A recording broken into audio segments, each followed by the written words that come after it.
Рептилоидите са сред нас, интервю с Кредо Емотуа. Големия зулуски шаман и старейшина Кредо Емотуа. Едно уникално и завладяващо интервю на Рик Мартин. Често се казва, че местните старейшини, на което и да е племе, пазят ключа към познанието. Това становище се потвърди от интервюто, направено наскоро, в което аз имах голямата чест да разговарям с зулуския зануси, шаман, Кредо Емотуа. Кредо Емотуа наближава 80-те. С усилията и подкрепата на Дейвид Айк, аз имах възможността да се свържа с доктор Йохан Юберт, който бе така любезен да организира нещата с Кредо Емотуа, и по този начин направи възможно това телефонно интервю с Южна Африка, буквално на другия край на света.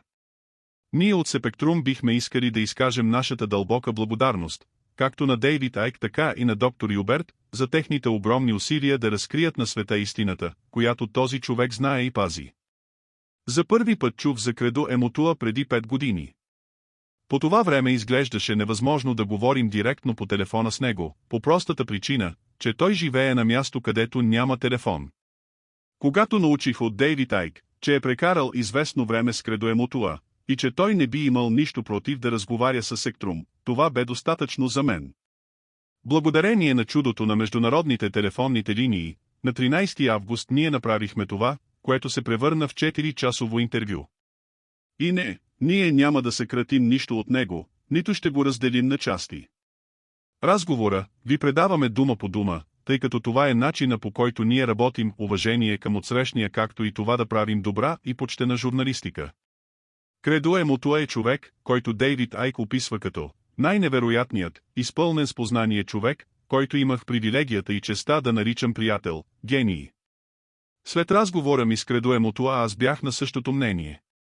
Бих желал да добавя, че той, бидейки официално неграмотен, беше достатъчно любезен да произнесе буква по буква всички африкански и зулуски думи, имена за статията. С цел правилното им записване от нас. Тези от вас, които имат познания свързани с Африка, може би ще намерят много повече полезни неща за проучване, отколкото обикновения читател, и всъщност цялото това внимание от страна на Кредо е още една черта от характера на откровен и прецизен човек. Ако напоследък сте чели нещо, което ви кара да се замислите или е предизвикателство към вашата вяра, това интервю ще ви отведе една стъпка понататък. И както винаги се получава, истината винаги звучи по-фантастично и по-невероятно от самата фантастика. Истината или частите от истината, които са показани на всеки един от нас, са всъщност парчета от по-голяма мозайка или по-голям пъзел. Ето защо всеки един от нас прави свои заключения, отнасящи се до истината, която други са споделили с нас. След като прочетете тази информация, ще разберете по-ясно защо има опит и глас на Кредо Емотуа да бъде заглушен, а и също ще можете да оцените смелостта му да каже истината без значение какви ще бъдат последствията за него. И нека да ви представя интервюто без повече въвеждащи коментарии. Мартин, преди да започнем искам да ви кажа, че за мен е голяма чест и привилегия да говоря с вас. Бих искал да благодаря на Дейвид Айк и доктор Юберт, без чиято помощ не бихме били днес тук. Читателите ни са осведомени и знаят за съществуването на променящи формата си извънземни рептилоидни влечуги. Бих искал да обсъдим тяхното присъствие, тяхната командна структура, иерархия на управление и техните планове, начина им на действие, прилагани в днешно време. Така че първият въпрос, който ми се иска да задам е: бихте ли потвърдили, че на практика в момента на нашата планета има променящи формата си извънземни рептилоидни влечуги? И ако това е така, ако го потвърждавате, бихте ли ни казали какво е особеното при тях? Откъде всъщност идват те? Кредо Емотуа, сър, може ли вашият вестник да изпраща хора в Африка? Мартин, извинете, не ви разбрах, бихте ли повторили? Кредо Емотуа, може ли вестникът ви да изпрати някого до Африка в близко бъдеще? Мартин, в момента финансовото ни състояние е такова, че не бихме могли, но това може да се промени в бъдеще и да имаме тази възможност. Кредо Емотуа, има някои неща, които бих искал да проверите, независимо от мен. Чували ли сте за страна наречена Руанда, Централна Африка? Мартин, да. Кредо Емотуа, боговете, които дойдоха, така ги нарича народа на Руанда, така ги наричат хората на Хуту, както и народа на Латуси, и те не са единствените, които познават расата на завоевателите, наречени Имануела, което означава боговете, които дойдоха. Някои племена в Западна Африка като племето Бамбара също ги познават. Наричат ги зишвези, тези, които дошли преди много поколения, дошли от небето, били много развита и напреднала раса, която външно приличала на нас, хората. Думата зишвези означава хлъзгави, реещи се същества, които падат свободно от небето и се носят по водата. Всеки от нас тук е чувал за народа на Догон, племена от Западна Африка, които до един твърдят, че културата им е дадена и е дошла от нормални хора, но всъщност не са. Племето Догон е едно от многото в Африка, които твърдят, че тяхното племе или техният крал са били открити първи от свръхестествена раса от същества, които дошли от небето. Следите ли ми мисълта, сър? Мартин, да, разбира се. Моля, продължете. Кредо е мутуа, сър, мога да продължавам така с часове, но нека да ви разкажа за моите хора, хората от племето Зулу от Южна Африка. Мартин, моля. Кредо е мутуа, племето Зулу, известно със своите войни, е племето, към което миналия век е принадлежал Шака Зулу. Ако попитате бял южноафрикански антрополог какво означава името Зулу, той ще ви каже, че означава небе, и оттам зулусите се наричат хората от небето. Това сър обаче е нелепо и не е така. В езика на зулусите думата за небе, синева е Сейбакабака. От друга страна това, което е разстоянието между планетите, ние наричаме и Зулу, и думата Ведзулу е също разстоянието между планетите, тъмното небе с звезди по него, наблюдавано всяка нощ, се асоциира с пътуване. Зулуската дума за тези, които като номадите и циганите пътуват без цел е Изула. Сега, можете да видите, че зулусите в Южна Африка са знаели, че през космоса може да се пътува, по начин различен от този, по който птиците летят в небето. Зулусите твърдят, че преди много хилядолетия, от небето пристигнали хора от раса наподобяваща на външен вид гущери, хора, които можели да си променят формата когато пожелаят. И хора, които оженили дъщерите си за ходещ, извънземен, и възпроизвели мощна раса от крале и племенни вождове, има стотици приказки, сър, в които жена гущер придобива самоличността на човешка принцеса и се прави на такава, и се жени за зулуски принц. Всеки южноафрикански ученик знае историята за принцесата наречена Кхомбецансини. Кхомбецансини е трябвало да се омъжи за красив принц наречен Какака, име което означава просветеният. Един ден, обаче, докато Кхомбецансини събирала съчки за огън в гората, срещнала същество наречено Имбулу. Това Имбулу било гущер, който имал тяло и крайници на човешко същество, но имал и дълга опашка. Гущера заговорил принцеса Кхомбецансини: „Ех, колко си хубава, момиче, де да бях като теб. Де да изглеждах като теб. Може ли да те приближа?“ казал женския Имбулу гущер.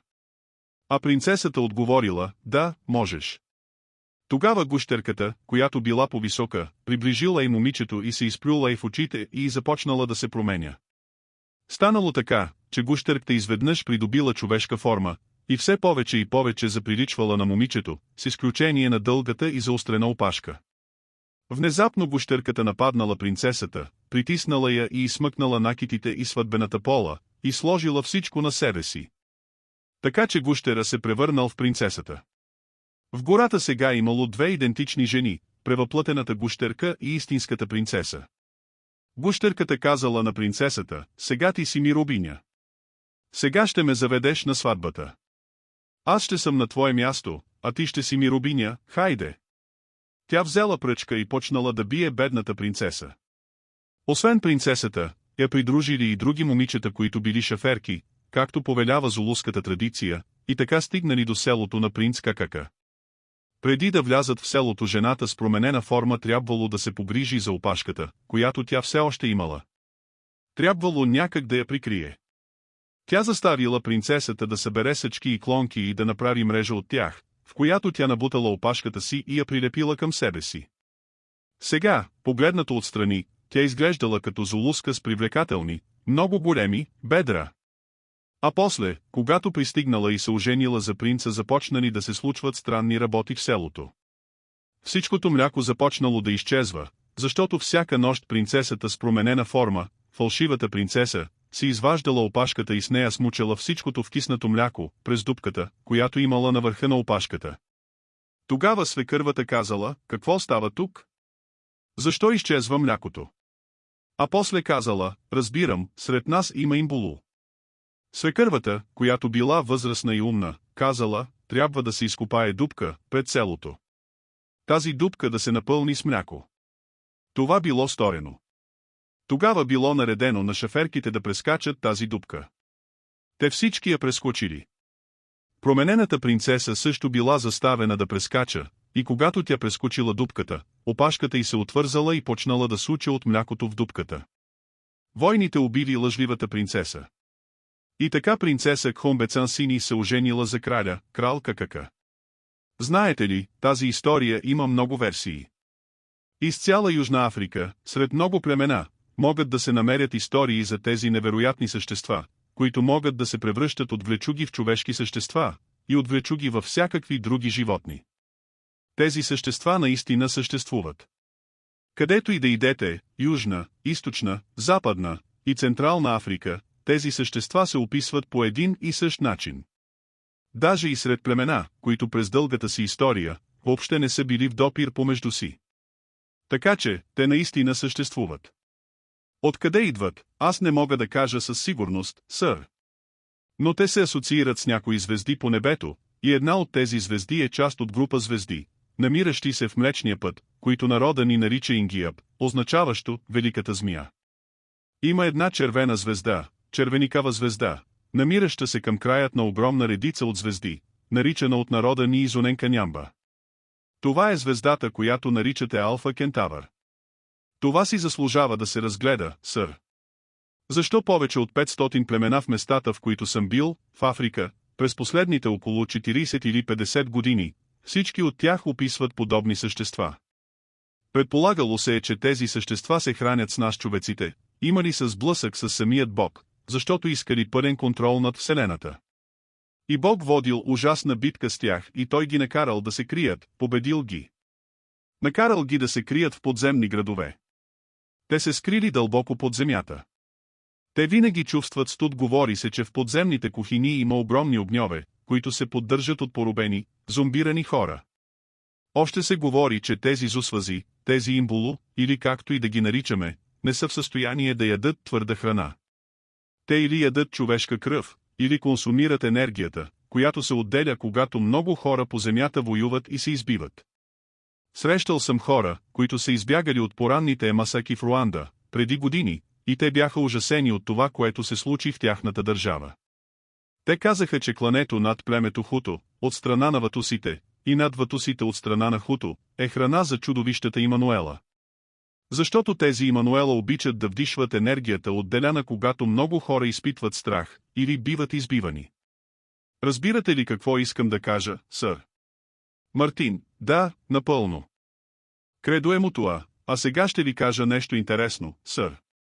Ако учите езиците на африканските нации, ще намерите думи, които са подобни на някои близкоизточни думи или даже на думи на американските индианци. И думата Имануела означава «Господаря, който дойде». Дума, която се среща в езика на Хуту и Ватуси в Руанда, е много подобна на еврейската дума Имануел, означаваща «Господ е с нас». Имануела, тези, които са дошли, господарите, които са тук. Народа ни вярва, сър, че ние, хората по тази земя, всъщност не управляваме живота и си, колкото и да не ни се вярва. Чернокожият народ, всички запознати с тези неща, всички шамани из Африка, ако ти гласуват доверие, ще споделят всичките си тайни с теб и ще ти кажат, че с Имануела има и имбулу. Освен това има и друга дума за тези същества. Тази дума е читахури.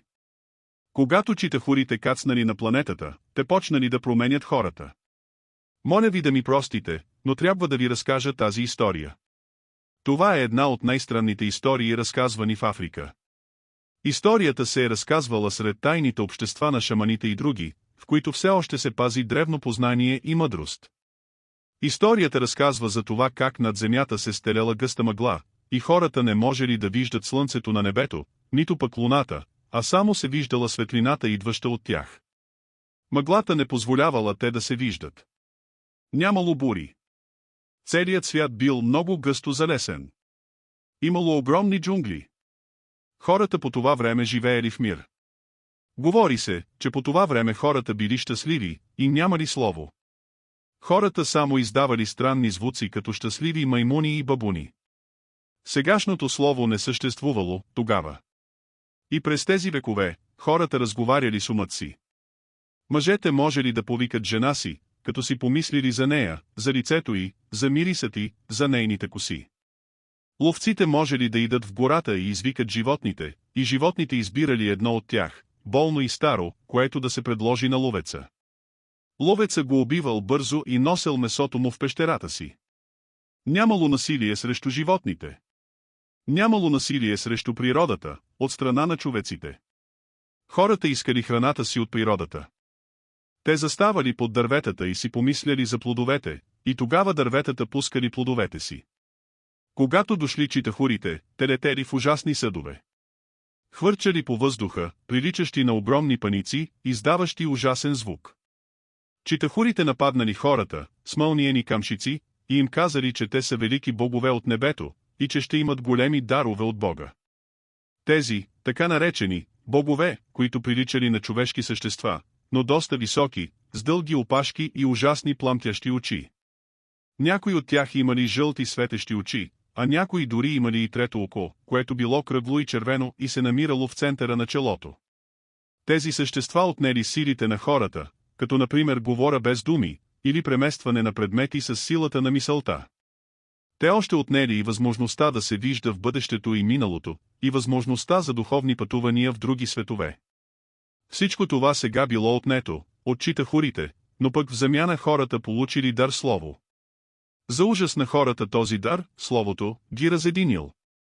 Читахурите нарочно дали най-различни езици на хората. Възникнали конфликти. Освен това, читахурите направили нещо нечувано до тогава. Те дали на някои хора власт над другите. Читахурите казали, това са вашите крале, това са вашите вождове, те имат нашата кръв в жилите си. Те са наши деца и вие трябва да ги слушате, защото те говорят от наше име.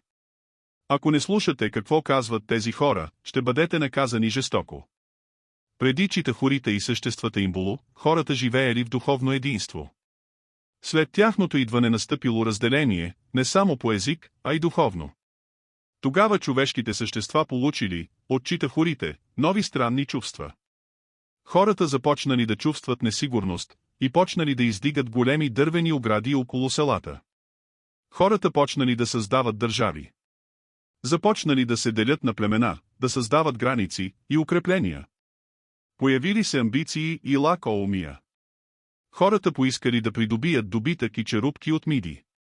Читахурите заставили хората да копаят в земята. Те задействали жените и ги накарали да откриват разни видове минерали и метали. Жените открили медта, златото, среброто. Накрая читахурите показали на жените как да правят нови сплави от тези метали.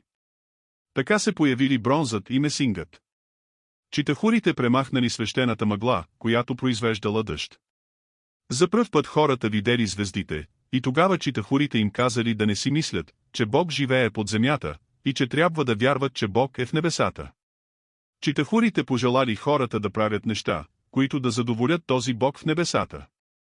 Хората тогава вярвали, че Бог е под земята, и че Бог е великата майка, живееща под земята, откъдето растели зелените растения и дървета, и че умрелите отивали под земята. Читахурите обаче променили тези вярвания и насочили човешкото внимание към небето. И до ден днешен в Африка има две вярвания, които си противоречат по тези въпроси. Много африкански племена вярват в това, което наричат Мидзимо или Бадимо, което означава «ония, дето са на небето». Но при зулусите има друго нещо. Някои зул-уайси казват, че умрелите са абапанси, означаващо «онези там долу, под земята». Има и теория за абапезулу, означаващо «онези там горе», а абапанси, което е най-старата дума означаваща «ония, които са под земята». Така че, и до ден днешен сред стотиците африкански племена биха се намерили хора, които вярват в едната или другата версия, за това дали умрелите отиват на небето или под земята. Когато се вярвало, че умрелите отиват под земята, хората вярвали, че Бог е жена, великата космическа майка. А пък вярата на Абапезулу е, че Бог е мъж намиращ се на небето. Казва се, че читахурите казали, че хората са тук, на земята, за да я променят и направят подходяща за Бог. Говори се, че тези, които работят по въпроса за промяна на земята и правят земята сигурна за змийският бог, читахури, да заживее в нея, ще бъдат възнаградени с велика сила и с велико богатство.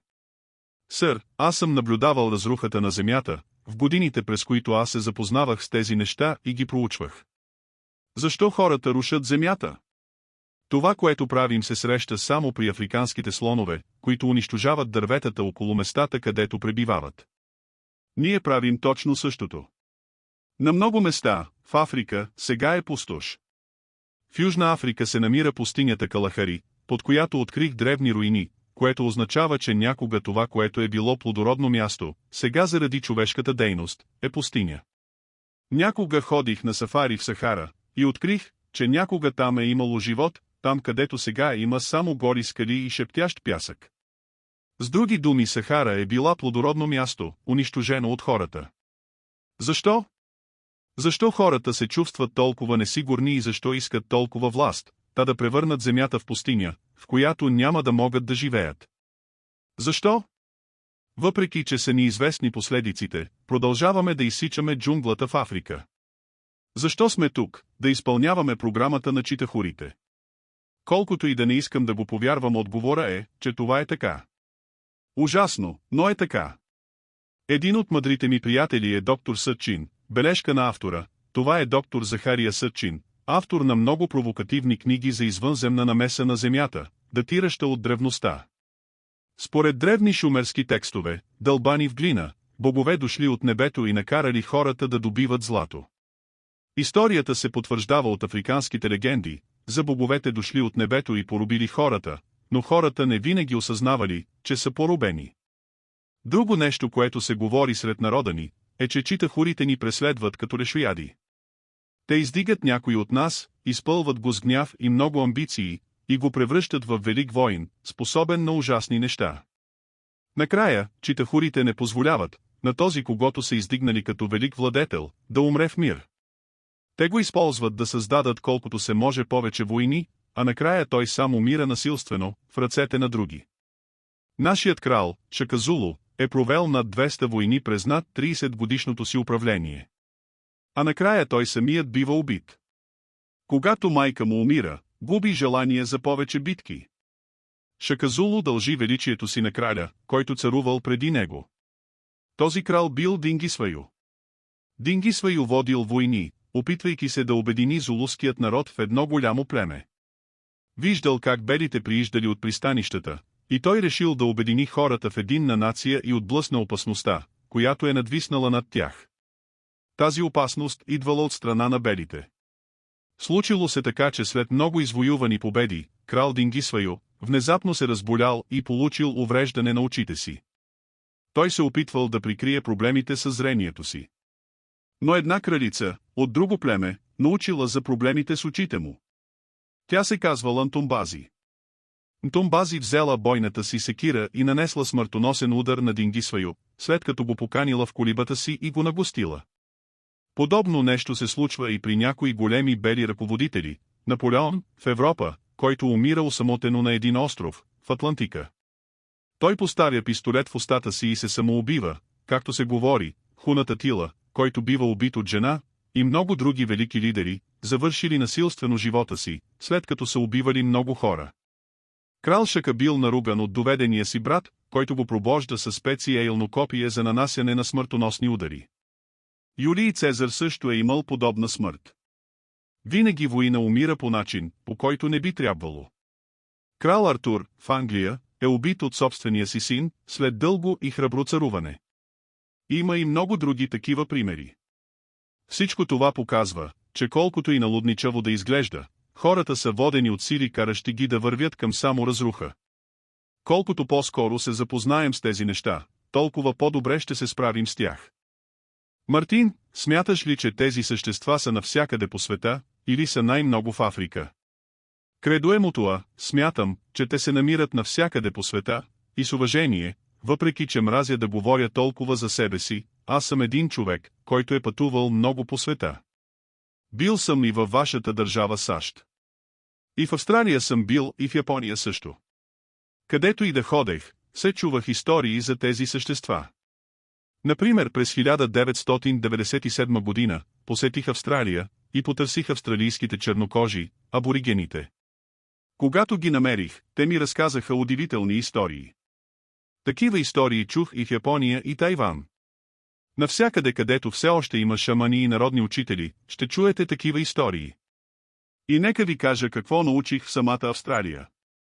Австралийските аборигени се наричат куорие, което означава «нашите хора». Тези куорие в Австралия вярват в велик създаващ бог, наречен Беямие. Някои от техните шамани ми нарисуваха образа на Беямие, а един от тях ми покажа скална рисунка, изобразяваща този странен бог-създател, който дошъл от звездите.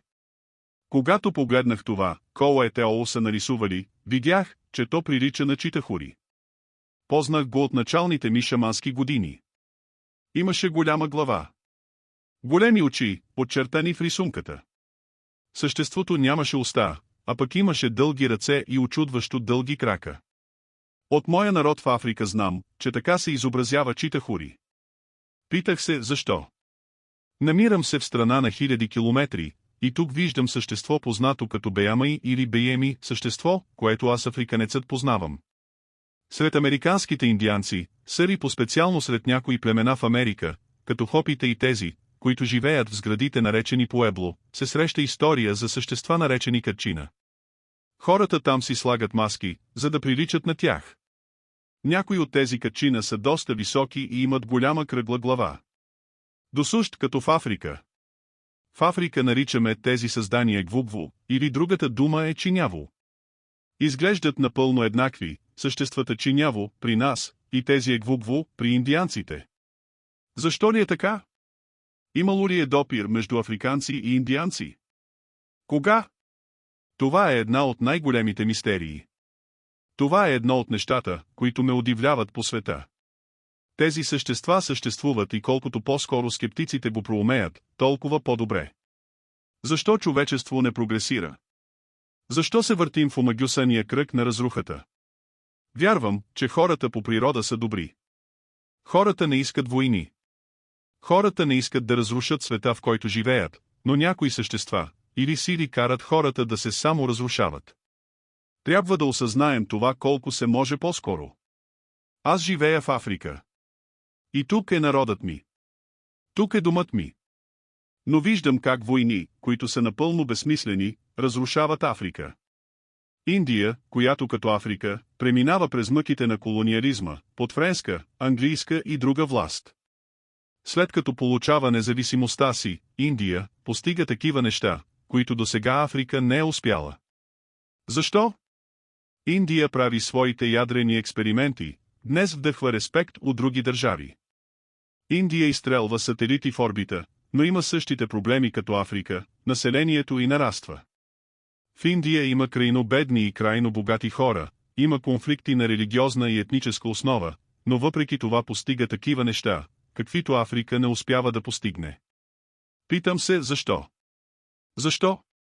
Факт е, че преди хиляди години хора от Африка поставят началото на най-големите цивилизации в Индия и други места в Югоизточна Азия. Археолозите вече го доказват. Защо тогава има толкова войни в Африка? Защо има толкова болести и глад? Защо? Много пъти, когато седя в колибата си, плача, виждайки бедствия като спин да ни унищожават и погубват, плача, когато виждам как безсмислени войни разрушават вековни страни в Африка, страни, които са били мирни и свободни хиляди години. Някога Етиопия е била училището на цяла Африка. Някога Нигерия е била велика страна с традиции в самоуправлението, много преди белите хора да дойдат в Африка. Днес всички тези страни и много други са разрушени. Днес има места в Африка, които са тотално обезлюдени от войни и бедствия като спин, бедствия, които по всички признаци показват и личи, че са предизвикани от човека. Питам се, кой и защо унищожава Африка? Има племена, в чието селища съм живял, и които много ми помогнаха по време на Втората световна война в моето търсене на истината и на знанието. Днес тези племена вече не съществуват. Няма ги, те са тотално унищожени от безсмислените войни, в които черните хора не печелят нищо. Живея в Южна Африка сега, тук съм роден и тук съм обречен да умра. Виждам как страната ми се разпада на части като гниещо, развалено манго. Южна Африка някога е била велика страна. Имала е могъща армия, огромна индустрия, произвеждало се всичко, от локомотиви до малки радиоприемници. Днес страната ми се е превърнала в една ненужна смет. Защо? Не можеш да разрушиш една страна за една нощ, освен ако няма определени сили. Наскоро видях разрушаването на една друга страна в Южна Африка. Тази страна е Лесото. Тя е обитавана от едни от най-мъдрите и едни от най-старите племена в Южна Африка. Измежду всички тези племена е племето Беаквама. Народа на Беаквама е толкова древен, че някои от тях могат да опишат мистериозна земя, с очертани огромни планини, която е управлявана от добрия бог. Този бог е бил с човешка глава и с тяло на лъв. Тук веднага изниква едно сравнение с Ефинкса в Египет. Беаквама наричат тази страна Нсваматватви. В превод Нсваматватви означава земята на слънчевия ястреб. Знаете ли, че в рая ястребът е птицата на молитвата? По това време, тогава, народа на Беаквама вече е знаел за земята Египет и че оттам идват техните предци и прародители. Беаквама наричат земята си земя на слънчевия ястреб или земя на слънчевия орел, което е абсолютно същото, което египтяните използват, за да опишат страната си. Те я описват като земята на Хор, гръцкият бог Хорус. Преди да почине принцеса Даяна, през 1997 година, аз бях един от първите черни хора, които предупредиха, че това нещо ще се случи. Ще ви обясня, може би година или 8 месеца преди Даяна да бъде убита, почина кралят на Лесото, крал Емошоешое II. Неговата смърт беше идентична, съвпадаща детайл по детайл със смъртта на Даяна. Всички вие, които не вярвате на думите ми или ви се струва невероятно това, което казвам, моля да имате предвид следното: принцеса Даяна умря в тунел, кралят на Лесото умря в Клисура, дефиле. Той беше тръгнал на далечен път, за да провери някакъв проблем, който имаше в животновъдната си ферма. Когато се разбра, че той много закъснява и не се връща, бяха изпратени хора, които да го търсят. В планините на Басото има много хора, които пасат добитък и същите тези хора се срещнали с изпратените да търсят краля. Обяснили им, че чули нещо като изстрел по посока на Клисурата и след това някакъв трясък. Открили краля на Лесото в колата му, омотан с предпазния колан и с много съмнителна рана на тила. Човекът, който карал колата, бил мъртъв на волана, но странното, което било, е, че седящите зад краля пазители, тън бодигардове, се отървали без дръскотина и били живи и здрави. Единият от мъжете, влязъл в колата и издърпал умиращият крал. Кралят се извинил, че изцапал ръцете им със своята кръв. Всъщност това е традиция, кралят трябва да благодари на хората, че се опитват да го измъкнат оттам където е и също да се извини, че ги е изложил на опасност, защото всеки един, който се е докоснал до свещената кръв на краля, след това е изложен на някаква опасност, билото и духовна опасност. След като колата на краля била извадена от Клисурата, се видяло, че има дупка, подобна на дупка от куршум в една от гумите.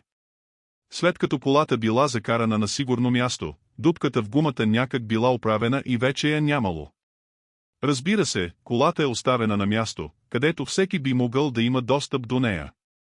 След като приключила аутопсията на водача на колата, се разбрало, че той е бил толкова пиян, че е чудно как изобщо е карал колата.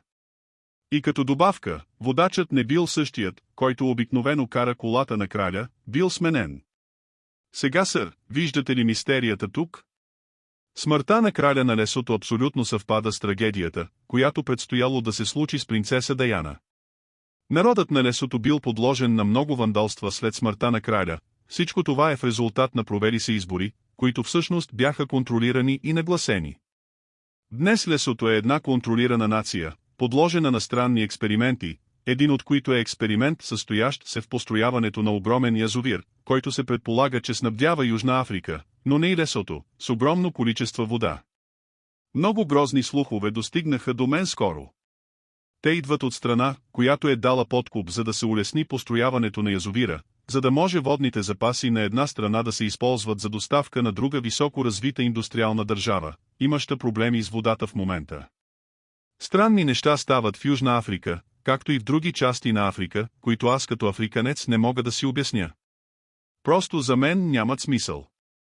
Има войни в Африка, в които след като една африканска държава е завоювала независимостта си от колониалните сили, групи бунтовници излизат с оръжие срещу правителството на страната, но вместо тези бунтовници да свалят правителството, това, което постоянно се случва е, че самите бунтовнически сили се разцепват на различни групи и в крайна сметка се оказва, че освен срещу правителството те започват да се бият взаимно помежду си.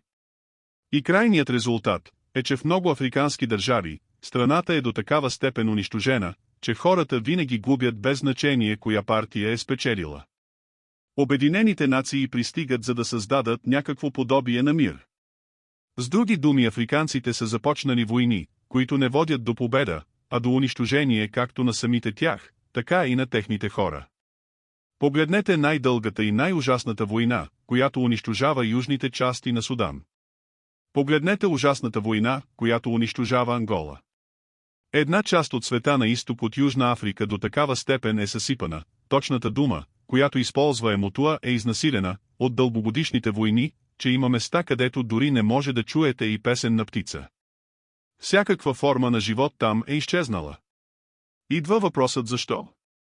Тогава открих, че тези държави се унищожават от безсмислени войни, абсолютно неприсъщи за нас африканците, казвам ви го като африканец. И това са все държави, които ако бъдат оставени на мира биха могли да подсигурят цяла Африка с храна, вода и ценни минерали. Беше ми казано, че на територията на Ангола се намират такива огромни залежи на въглища, каквито няма по целия свят. Освен това разбрах, че в някои части на Ангола има нефтени находища, които са втори по големина в света след тези на Средния изток. Судан е държава, която посетих няколко пъти по време на и дори след Втората световна война. В Судан имаше толкова много храна, че селяните даваха храна на преминаващите през страната им. Днес Южен Судан е разкъсан от глад, изпълнен с омраза, където децата умират от диария в пустоща, докато поклоните на дърветата лешояди и мишелови търпеливо очакват своето пиршество. Африка систематично и предумишлено се унищожава от силата на такъв произвол, който продължава дори и сега. Тази сила излиза извън контрол. Мартин, извинете, казахте, че в Ангола има въглища или злато. Кредо Мутуа, въглища, сър, въглища, в Ангола има диаманти. Научих от хора, на които може да се вярва, че под Ангола има толкова нефт, колкото няма в целия Среден изток. Това ли е причината Африка да бъде унищожавана? Затова ли нашата нация е подложена на геноцид, заради диамантите? Ако е така, чие разузнаване стои зад всичко това? Хората по-маловажни ли са от минералите и залежите? Хората по-маловажни ли са от нефта? По-лошо от геноцида на Хитлер над еврейския народ може да бъде само това, което в момента се извършва в Африка. Не ми се струва, че някой го е грижа. Нашите най-добри приятели са САЩ. Ние купуваме американски продукти. Нашите деца искат да изглеждат като американските деца. Нашите деца носят дънки и дори говорят с американски акцент. Защо американците са модела ни на подражание? Защо вие позволявате този геноцид? Защо? Защо? Ние не сме убивани само по време на война, нас ни убиват и с наркотици. В Южна Африка не е имало наркотици дори по време на апартейда, сега по време на нашето демократично правителство има. Защо? Като шаман една от целите ми е да помагам на хора, които имат проблеми с наркотиците. Мога да помогна на един африканец, който е зависим от марихуана и хашиш, но аз съм безпомощен срещу новите видове дрога като крек, моите умения тук не важат. Кажете ми, това твърд наркотик ли е? Към това нещо така се привиква, че няма шаман, който би ви помогнал. Питам американските граждани, как да помогнем на тези африканци? Питам и моите черни брати и сестри, защо позволявате да унищожават страна ви? Простете ми, аз наистина се разгорещих, сър, но има сила, която унищожава Африка и аз не мога да бъда купен от големите банкери, които са надошли тук. Обикновено не убиваме кокошката, която снася златните яйца, нали? Тогава защо банкерите искат да разрушат Африка? Тук има нещо друго, което стои зад тези хора, една ужасна извънземна сила, която дърпа конците зад кулисите. Колкото по-скоро всички ние осъзнаем това, толкова по-добре за нас, сър. За хората, които са в беда, е много присъщо да обвиняват някой друг вместо да потърсят причината в себе си. След края на Втората световна война аз изучавам обстановката в Африка и имам доказателства, които ме водят към извънземен разум, който много успешно работи в Африка. Какво, кой изтрива и заличава древните племена на Африка? Мога ли да ви кажа нещо, което раздира, задушава душата ми? Мартин, да, моля ви, продължете. Кредуемутуа, моля да ме извините, че говоря толкова много. Моля да ми простите. Аз принадлежа към древната култура на зулусите, нация на войни, нация на мъдри хора. Моя народ не е изцяло разучен от белите антрополози. Народът ни знае неща, които ако споделя с вашите читатели, те ще останат изумени. Хората от племето Зулу освен други неща знаели, че Земята е тази, която се върти около Слънцето, а не обратното. Те обясняват тази своя идея с това, че Земята е същество от женски род, а Слънцето от мъжки. Една красива принцеса, която танцува около своя блестящ, светещ принц, Слънцето. Народа ни е знаел, че Земята има формата на сфера. Народа ни е знаел и за съществуването на микробите и начина, по който влияят на човека. Откъде са дошли всичките тези невероятни знания? Аз не зная. В Америка и в Европа се казва, че Айнщайн е този, когото е осенила идеята, че времето и пространството са едно и също нещо. Аз отговарям, че не е той. Народът на Зулу отдавна е знаел, че времето и пространството са едно нещо. В езика на Зулу, пространството се нарича умкати, а времето се нарича изикати. Преди хиляди години ние сме знаели, че това е едно и също нещо. Хиляди години преди Айнщайн да се роди и да дойде на този свят. Както народа на Догон, така и нашият народ вярва, че съществуват 24 планети близо до нас, някои от които са населявани от интелигентни развити същества, променящи формата си. И това знание никога не е било записвано в нито една книга. Аз и леля ми са единствените живи шамани в Южна Африка, които са пазителите на това знание. Леля ми е около 90 годишна, все още е измежду живите. Аз съм поблизо до смъртта от нея, страдам от болест наречена диабет, ужасен убиец на африканския народ. Това, което се опитвам да ви кажа, е, че въпреки невероятните знания на народа на Зулу, огромен процент от тях са жертви на спин, HIV. Всичко е пресметнато много добре.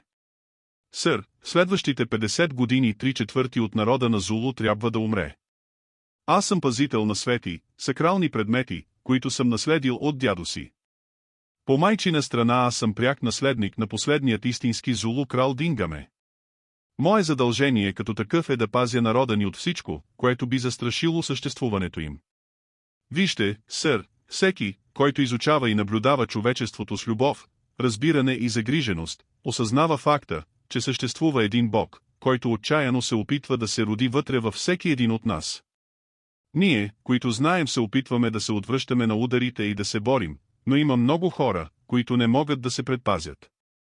Ние се опитваме да защитим планетата си, без значение кои сме и къде сме, но...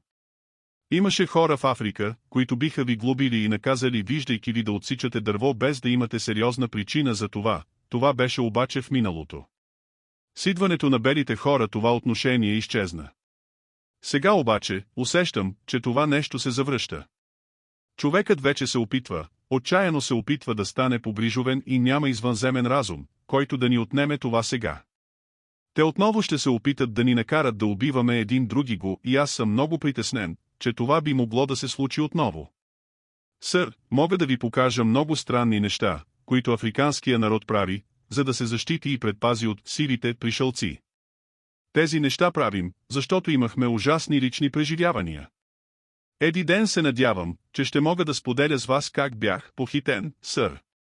Ние вярваме, че силите и мантинданите наистина служат и са в подчинение на читахури.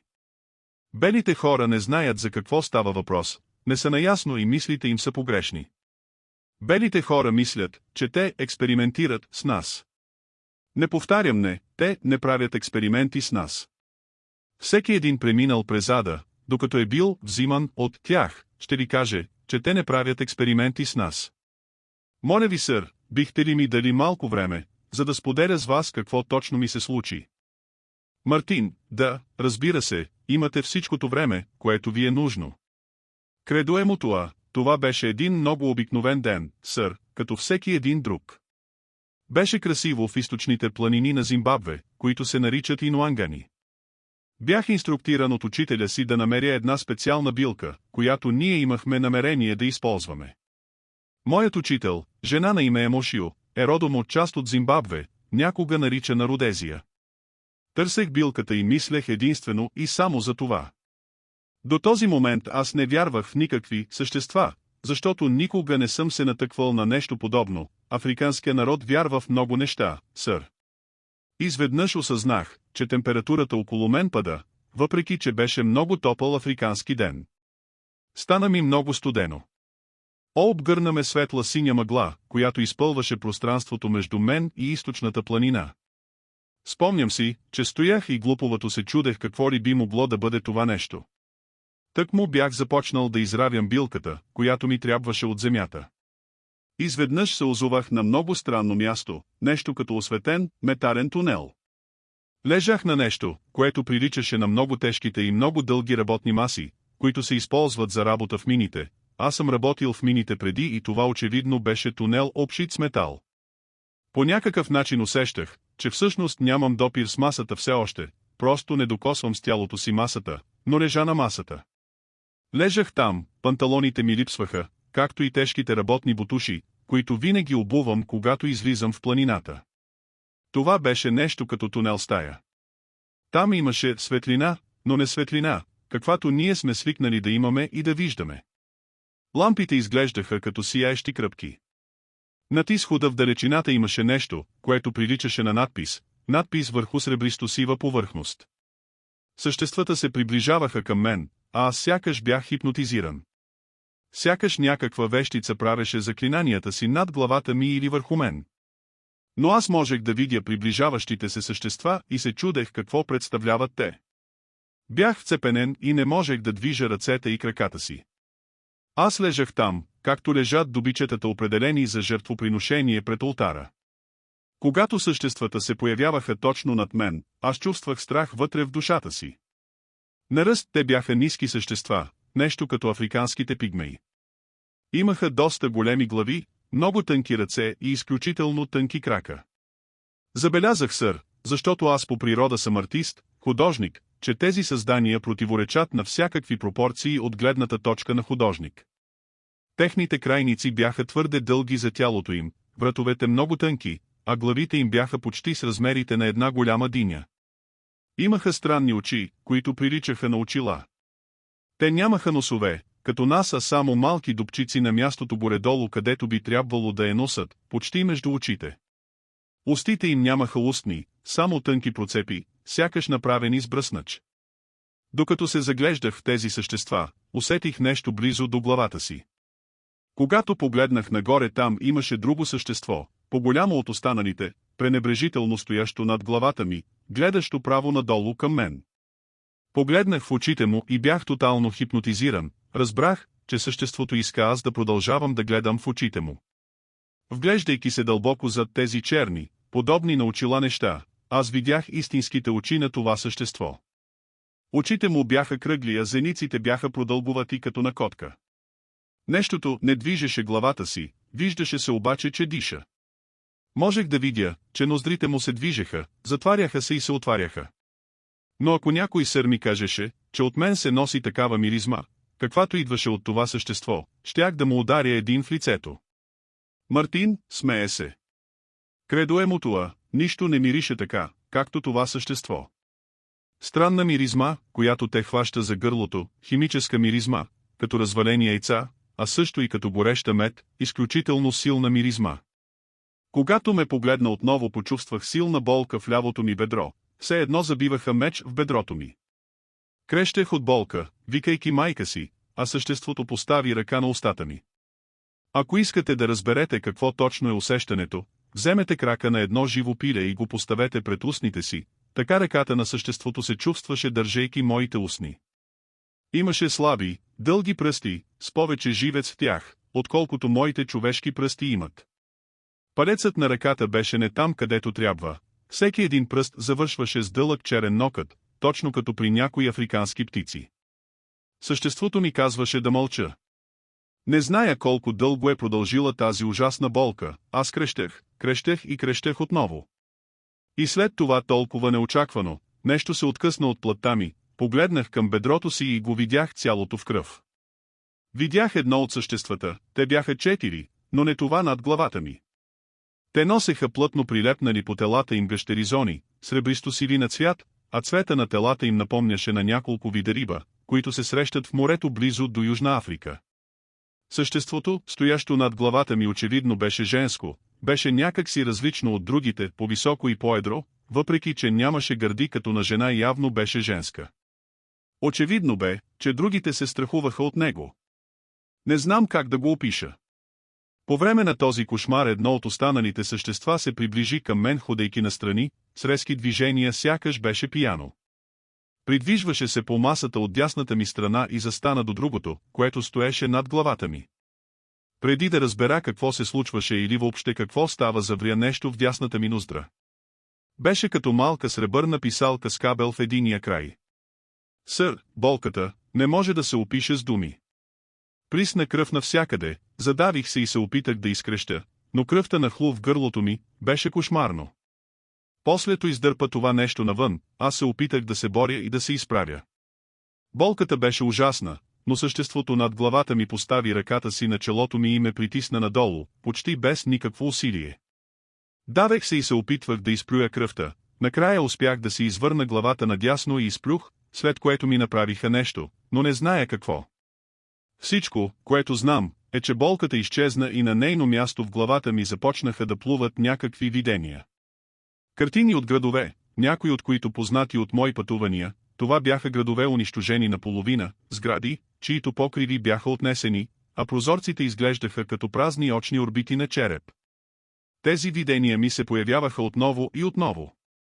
Всичките сгради, които виждах, бяха потопени до половината в червеникава кална вода. Сякаш беше имало наводнение и сградите стърчаха, почти унищожени от бедствието, гледката беше ужасна. После, преди да се усетя, едно от съществата, стоящо до краката ми, вкара нещо в половия ми орган, но нямаше болка, само ужасно дразнене, сякаш правех любов с нещо или някой.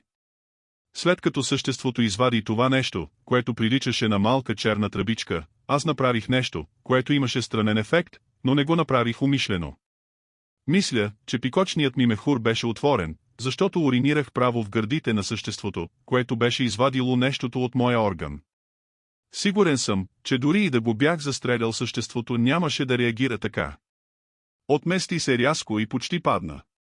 След като се възстанови, се отдалечи, клатушкайки се като пияно насекомо, и напусна стаята. Не знам дали беше заради урината ми, наистина не знам, но така стана. След това другите също излязоха, оставяйки ме с тъпата болка в ноздрата ми, кръв по бедрото ми и маса обляна с урина.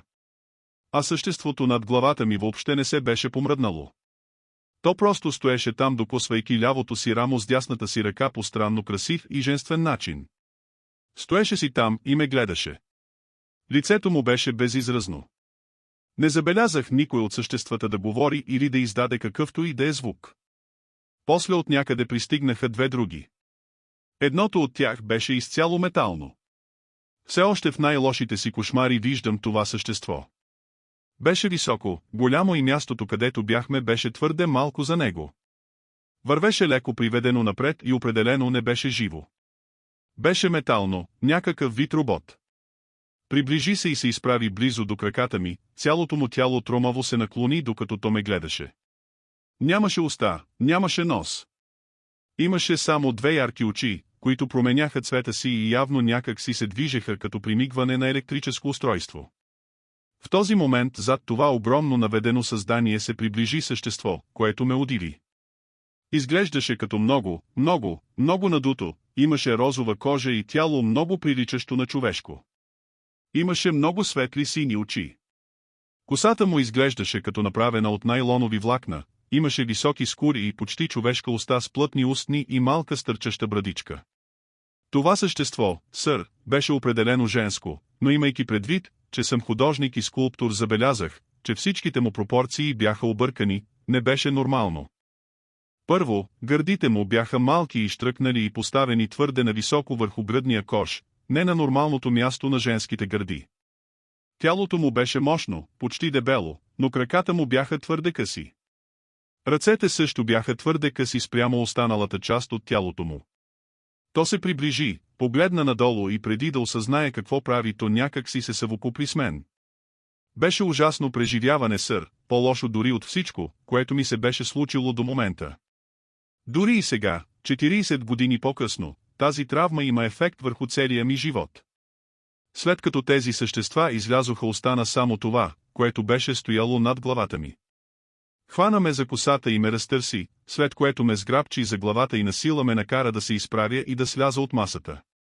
Бях в такова състояние, че паднах на пода върху коленете и дланите си. Пода ми се стори странен. Имаше движещи се шарки по него, които се променяха, пурпурни, червени и зеленикави шарки на метално-сив фон. Съществото отново ме издърпа за косата, принуждавайки ме да се изправя, буташе ме грубо, за да ме накара да го последвам. Сър, ще ми отнеме твърде много време да ви опиша какво видях на това странно място, докато съществото ме буташе грубо от стая в стая. Дори и сега съзнанието ми не може да асимилира какво беше това, което видях. Измежду многото неща имаше огромни цилиндрични предмети, явно направени от някакъв вид стъкло. В тези цилиндри, които се спускаха от тавана до пода, на мястото, през което преминавахме, имаше някакъв вид зеленикаво-розова течност. Навсякъде в тази течност плуваха малки ембриони на извънземни същества, като малки отвратителни попови лъжички. Въобще не можах да разбера това, което ми се показваше. Тогава бях въведен в последната зала, където видях хора и други странни същества, лежащи на една маса, нещо, в което дори и сега съзнанието ми не може да открие някакъв смисъл. Минах покрай бял мъж, истински бял мъж, който миришеше на човешко същество, миришеше на пот, урина, изпражнения и страх. Лежеше на такава маса, върху каквато аз бях лежал, и когато минавах покрай него и погледнах в очите му, той също погледна в моите. И тогава намерих себе си навън в пустоща. Видях, че панталоните ми ги нямаше, лявото ми бедро ме болеше ужасно, в пениса ми също имаше увеличаваща се, нарастваща болка и когато се опитах да уринирам, болката стана непоносима. Сварих ризата си, използвах я за препаска около кръста и тръгнах през пустоща. Срещнах група млади родезийски чернокожи, които ме насочиха към селото на моя учител. Когато наближих селото, миришех толкова ужасно, че всичките селски кучета се събраха около мене и лаеха и ръмжаха така, все едно ще ме разкъсат на парчета. Добре, че беше моят учител и нейните ученици, за да ме спасят от кучетата този ден. След като им разказах какво ми се беше случило, те не бяха никак изненадани да го чуят. Приеха го нормално. Казаха, че това, което ми се е случило, се е случвало на много други преди мен и че трябва да съм щастлив, че съм се върнал жив, защото много хора са изчезнали в тази част на страната и никой никога не ги е виждал отново бели, чернокожи. Ще ви разкажа друга история, но ще я съкратя, сър. През следващата 1960 година доставях колети в Йоханесбург. Веднъж, носейки пратки за един антикварен магазин, чух бял мъж да вика след мен. Той ми казваше да спра. Предположих, че това е полицай, който иска да погледне документите ми за самоличност. Когато му подадох документите, той ядосано каза, че не го интересуват моите миризливи документи. Мъжът ме попита, къде по дяволите съм те виждал преди. Кой си ти?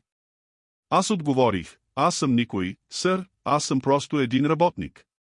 Полицаят продължи да вика, казвай кой си и къде съм те виждал преди. Чак след това се вгледах в него, познах го, златно-кафявата коса, странните му мустаци и брада. Спомних си го, сините му кръвясали очи, излъчващи истински ужас, и кожата му, бледа като тази на коза. Казах, Менеер, както е африканският обичай.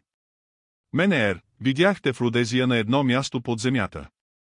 И ако аз бях ударил онзи бял човек с моят юмрук, той нямаше реагира по начина, по който той реагира, господине.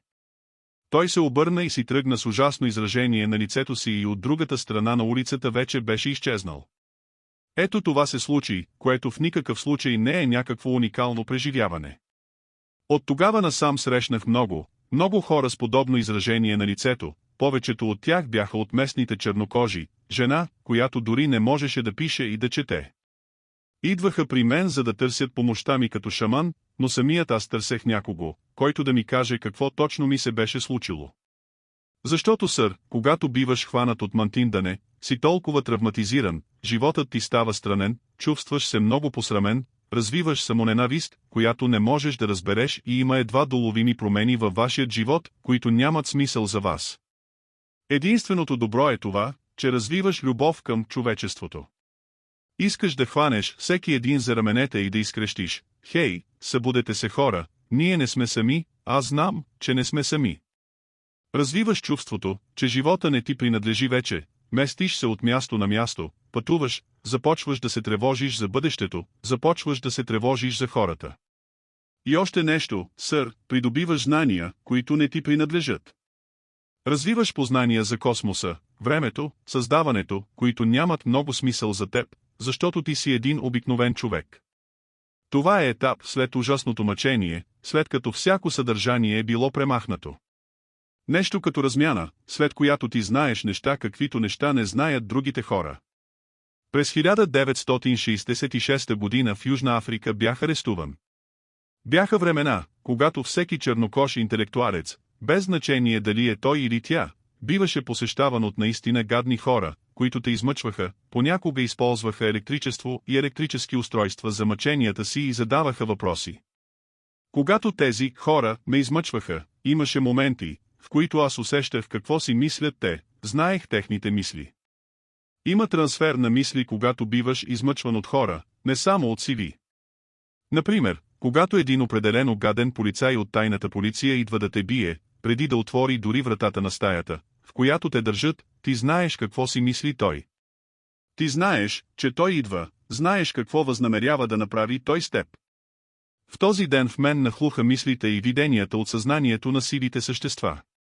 До този ден аз бях един необразован човек, беше ми трудно да говоря, да пиша сам на английски език. Трябваха ми много думи и много време да кажа нещо, което други хора, владеещи английски език, биха казали с 2-3 думи. Но ръцете ми са способни да направят неща, които никой не ми е казвал как се правят. Правя двигатели, ракетни двигатели, които работят. Правя всякакъв вид оръжия. Хора, които ме познават, и господин Дейвид Айк би могъл да ви покаже какво съм направил около дома си. Правил съм огромни роботи от метални отпадъци и някои от тези роботи всъщност работят. Не зная откъде имам тези знания. След онзи ужасен ден, виденията, които имах като дете и като шаман, по-късно станаха по-ясни и разбираеми. Не зная защо и всъщност бих искал да зная защо ги получавам. Но мога да ви кажа, сър, че тези същества, които хората погрешно наричат извънземни, не са изобщо никакви извънземни.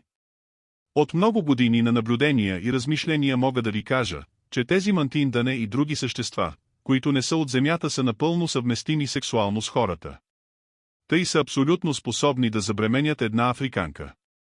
През последните 30 години се сблъсках с много такива случаи.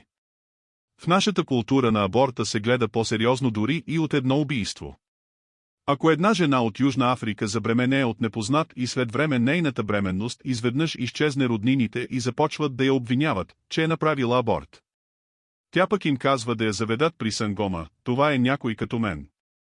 Сангома ще я прегледа и ще открие, че тя е била бременна и сега плодът липсва. Той познава знаците, които сивите оставят на нашите тела. Така се разбира, че жената наистина казва истината. А и миризмата, която остава по хората, които са се срещали с мантиндане, без значение колко ще се чистят и колко парфюм ще слагат по себе си. При мен идват много хора с такива проблеми, защото си мислят, че аз съм най-добрият по разрешаването им.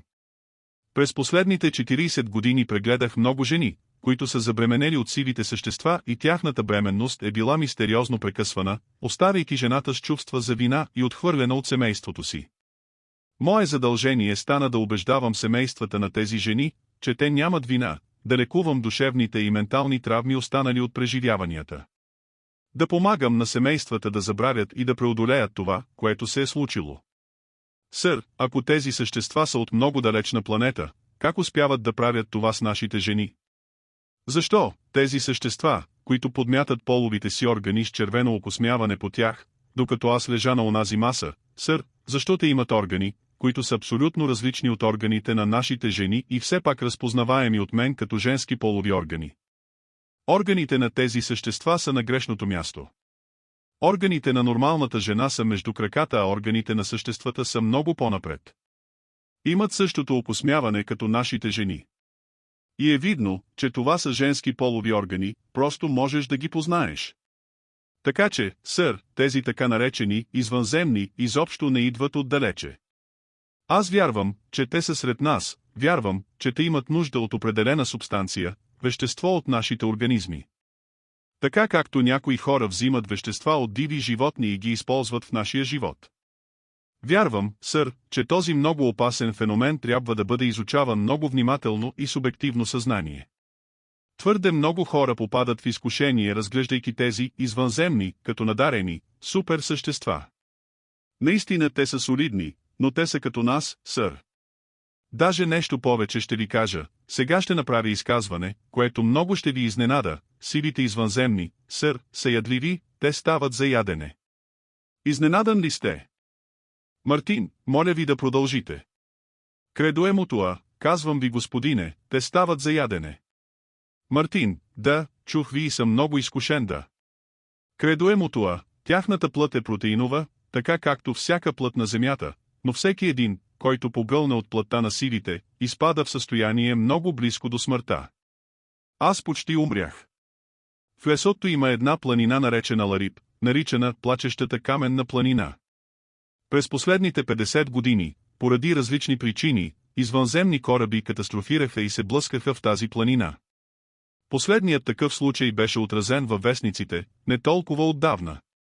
Един африканец, който вярва, че тези същества са богове, намира тялото на умрял си в извънземен, завлича го в пустощта, разчленява тялото и ритуално го изяжда. Някои умират веднага след поглъщането на плътта им. Преди около година, един приятел от мините в Лесото ми даде месо от наречените от него небесни богове. Бях много скептично настроен. Даде ми едно сиво парче месо, много сухо, което той нарече плът. Една нощ, аз, той и жена му, правейки ритуал, както се полага, изядохме месото. Буквално на следващия ден, след като бяхме изяли това нещо, нашите тела направо изригнаха, както изригва вулкан. Покрихме се с пъпки и рани, подобни на раните при болните от сифилис и уртикария.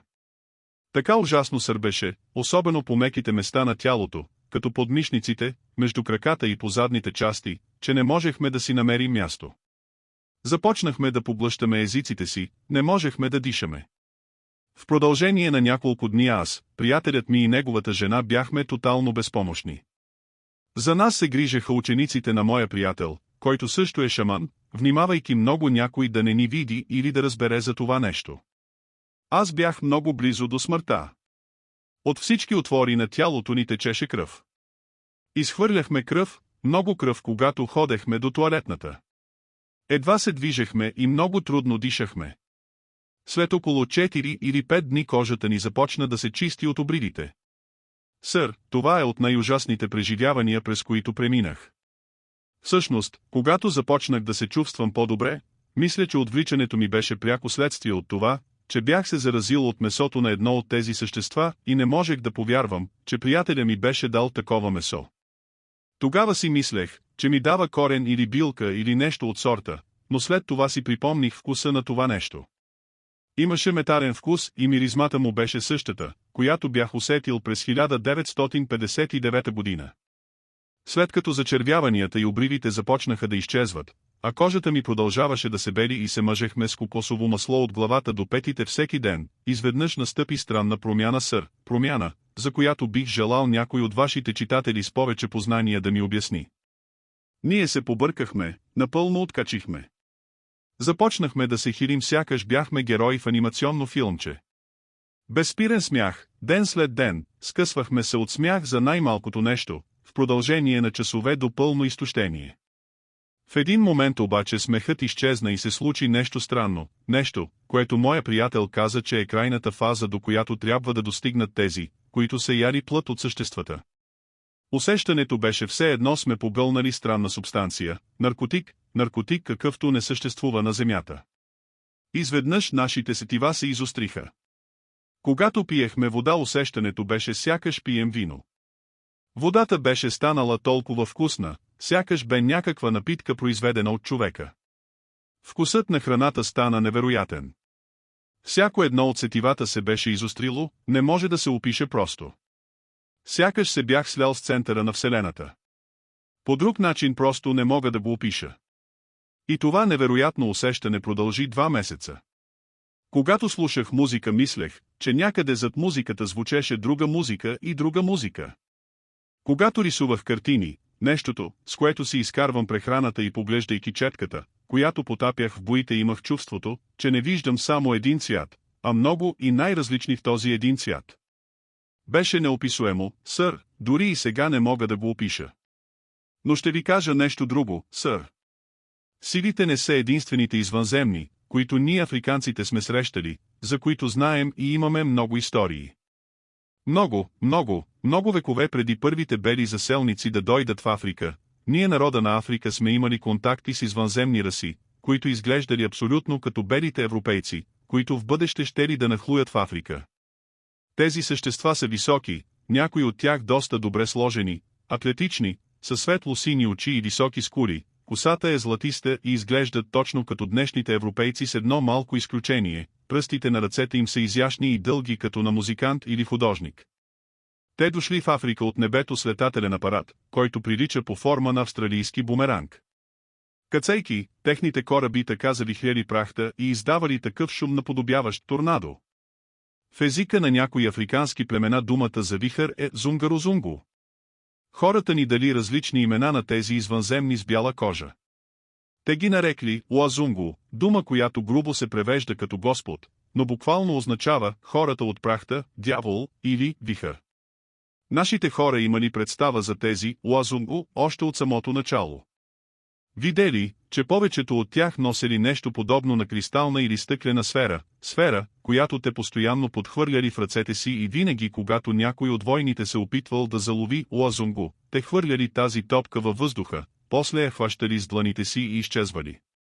И въпреки това, някои били залавяни от африканците и принудително държани в плен в селата на вождовете и в пещерите на шаманите. Човека, който хващал Музунго, така ги наричали в единствено число, е трябвало да се увери, че стъкленото кълбо е добре скрито от Уазунго. Те знаели, че докато кълбото е в тях, Музунго няма да може да избяга.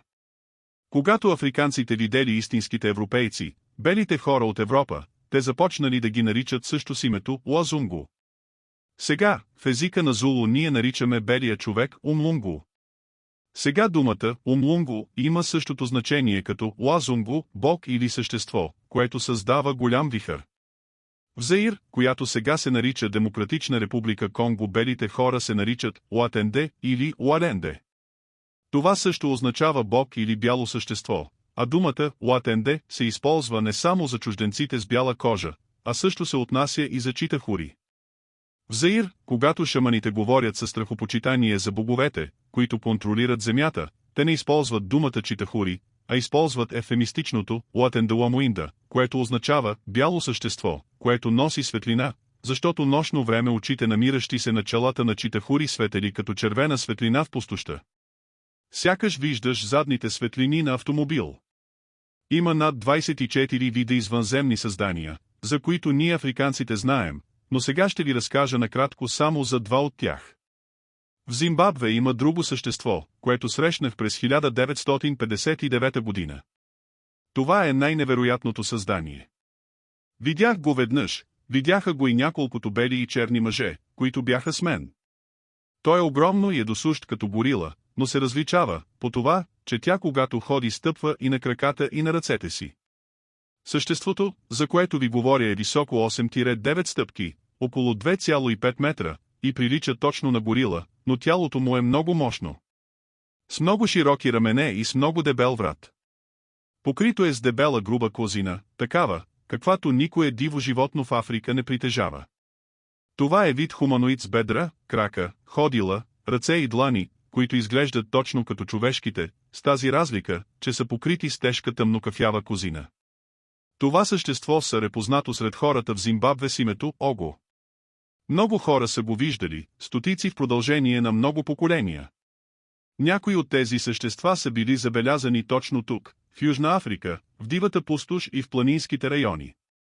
Тези Ого са до последната подробност еднакви със съществата наречени Саскуач или Бигфут, забелязани от индианците в северозападната част на САЩ.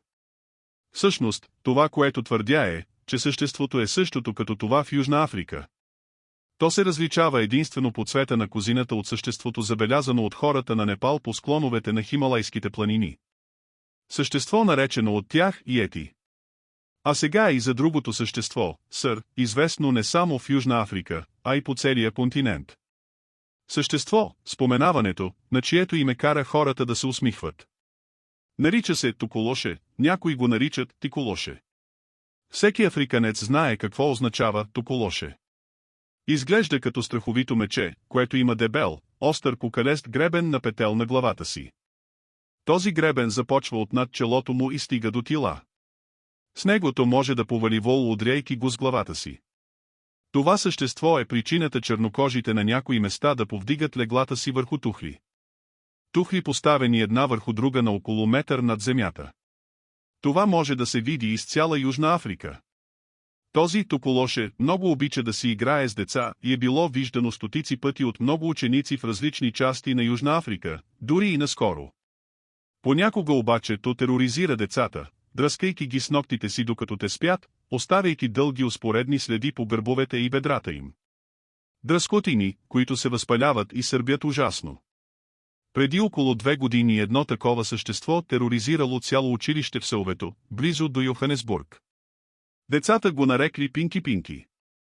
То е известно не само на чернокожите в Африка, а и сред полинезийците в Хавай и други острови в Тихия океан. Тези хора издигат корабите си на колчета на абсолютно същата височина, на която африканците повдигат леглата си. Ако попитате полинезиец защо строят къщите си така, той ще ви отговори: искаме да се предпазим от тики. Интересното тук е, че същество като това в Африка е забелязано на някои острови в Тихия океан и че думата, с която там го наричат, е много близка до африканската дума тикелоше или туколоше. Надявам се един ден да мога да споделя повече от тази информация с вашите читатели, но в момента призива ми отново е следният: моля, разследвайте, моля всички да разследваме, нека спрем да бъдем толкова скептични. Прекаленият скептицизъм е точно толкова опасен, колкото и прекалената наивност. Никой не може да ме убеди, че извънземни не съществуват. Нека някой да ми обясни какво представлява тази дупка върху тялото ми. Нека някой да ми обясни защо след като се бях съвокуплил с това странно същество на това странно място, моят полов орган ме бореше така ужасно и в продължение на много години след това не бях способен да правя любов нормално, с обикновена жена. Защо? Ако всичко това е илюзия и игра на въображението, как може една игра на едно въображение да те остави с белези и пукнатини по половия ти орган, белези, които и до днес не са излекувани? Нека тези хора, скептиците, ни отговорят на този въпрос. Ние трябва да разследваме, сър, защото налице са всички белези, които показват, че съществата, които споделят планетата с нас, започват да стават отчаяни. Защо? Защото, вие виждате, че се задава една велика битка. И всеки един, който е вникнал малко по-дълбоко в тези неща, ще може да види, че битката наближава. За какво всъщност говоря? Преди 30-40 години, много малко хора ги беше грижа за околната среда. Много малко хора бяха загрижени за разрушаването на тропическите гори в Африка и на други места. Много малко хора бяха загрижени, когато белите ловци, на които по това време се гледаше като на герои, изклаха хиляди африкански животни. Малко бяха загрижените, когато големите нации по света, като САЩ, Русия, Англия и Франция, открито тестваха атомно оръжие в много части на света. Днес има хора, които ще се изплюят като чуят за голямата игра наречена лов. Днес, на големите ловци не се гледа вече като на герои, по-скоро като на убийци. Днес има мъже и жени, черни и бели, които са готови да рискуват живота си, за да спасят дърветата, за да спасят животните, да спрат тази лудост с тестването на ядрените оръжия. Какво ни говори това, сър? Това ни казва, че след хиляди години господство на извънземните същества над нас, хората са започнали да се отбраняват. Хората са загрижени за света, в който живеят и на който се намират. Но извънземните, наричайте ги както искате, читахури, мантиндане, няма да ни го простят. Те ще ни накажат, както са го правили преди столетия. Те са разрушили нацията, чието име е достигнало до нас африканците като нацията на амарири. Разказва се, че кралете на амарири, тази прекрасна страна, която ние вярваме се е намирала отвъд зареза на слънцето, са отказали да правят това, което читахури са им нареждали. По това време кралете са отказвали да поднесат в жертва на читахури децата си. Отказвали се да воюват срещу себеподобни с цел да предпазят читахури и идеята за тяхната божественост. Разказва се, че читахури донесли огън от небесата, взели огън от слънцето и го използвали да изгорят великата цивилизация. Причинили са земетресения и цунами и разрушили цивилизацията на червените хора с дълги зелени коси, които са били първите хора създадени някога на земята. Разрешили само на няколко души да се спасят от разрушението на амарири. Читахури са подготвени да направят това отново в най-близко бъдеще. Тревожа се какво ще стане с нашите страни по целия свят. Всички тези земетресения, които отнемат животи в Средния изток и в Африка, Индия. Защо сърцето ми се свива от страх, когато чета за всичко това? Тези земетресения се случват в неестествена последователност сега, в Египет, в Армения и едно от тях беше толкова мощно, че сякаш премина директно през цялата планетата Земя и причини сриването на една свещена скала в Намибия, скала позната като пръстът на Бог, която е оцеляла в продължение на десетки хиляди години, да се срине и да се превърне в купчина дребни камъчета. Когато тази скала бе разрушена, аз получих много писма от други сангома, които бяха обезпокоени и вярваха, че краят на света е много, много близо, щом тази скала е била разрушена. Моля, имате ли някакви въпроси? Мартин, прочетох поемата ви, в нея споменавате името Явбулон. Бихте ли ни обяснили кой е тов? Кредо Емутуа, Явбулон, сър, е много странен бог.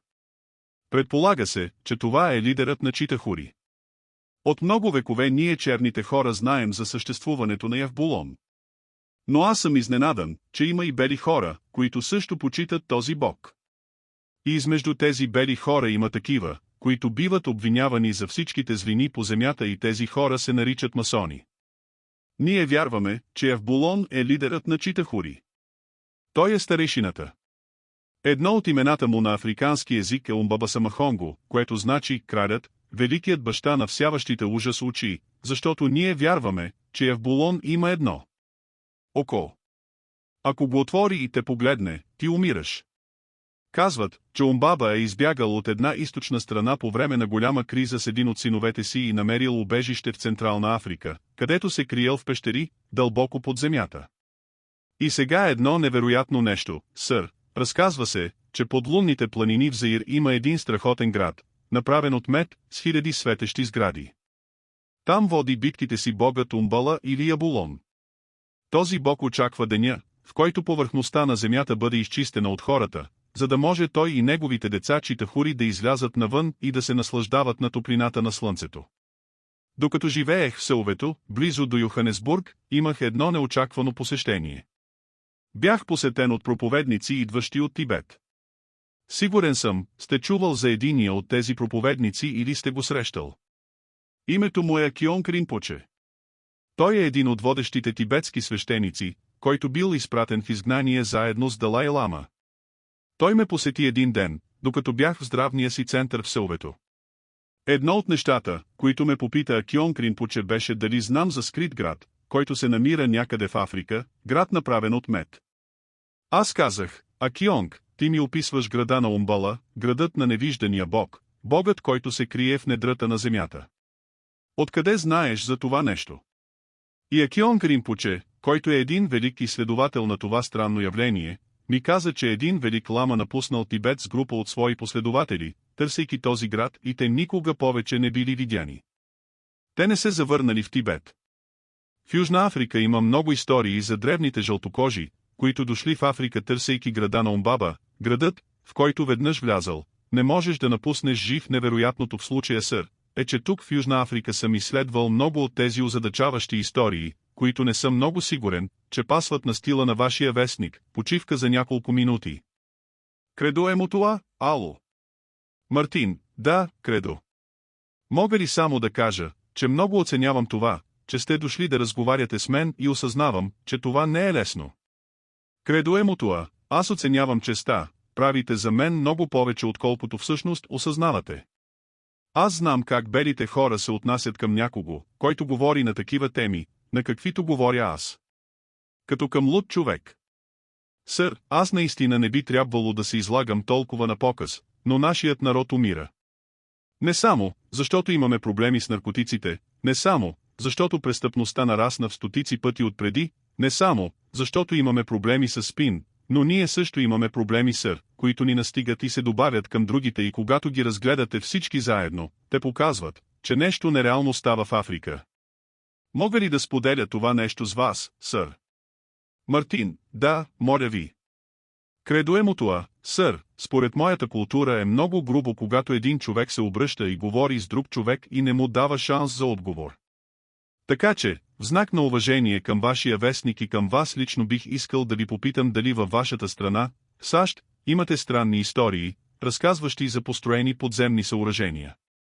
В Африка, всички ние имаме почти еднакви истории, което наистина е странно.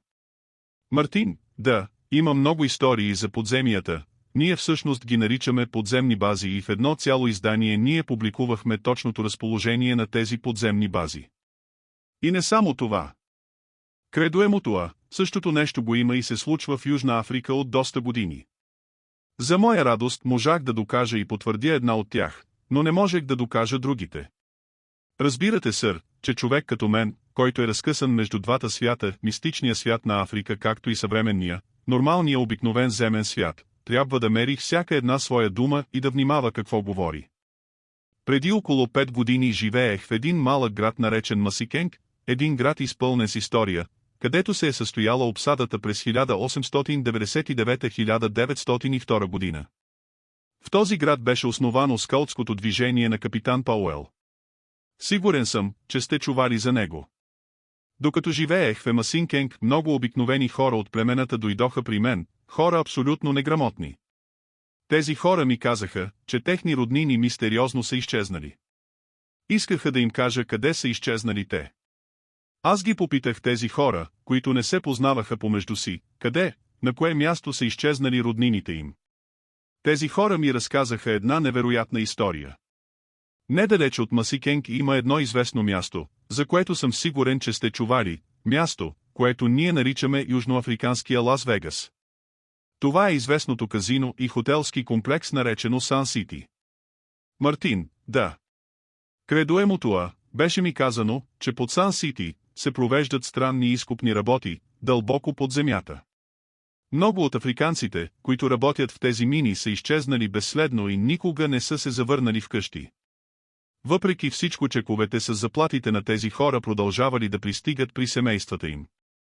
Мъжете никога не се завърнали вкъщи, оглеждам този феномен, сър, като глупак, аз отказвам да повярвам на това. Още много истории ми бяха разказани.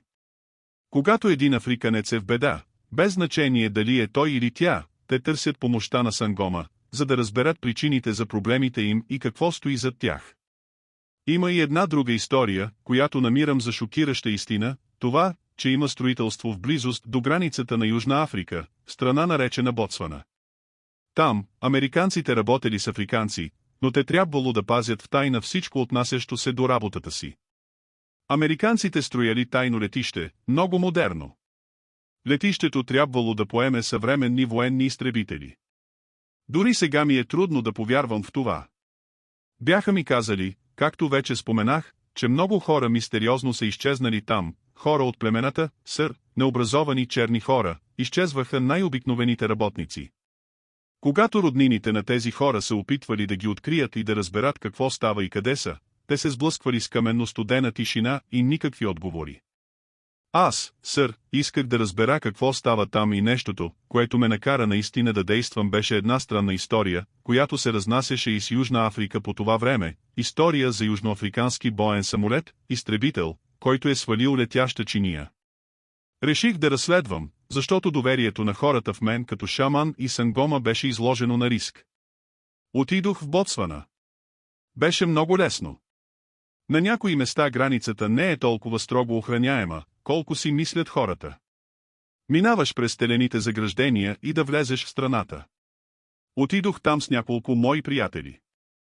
Открих, че наистина има такава база, която дори не е под земята, а на повърхността.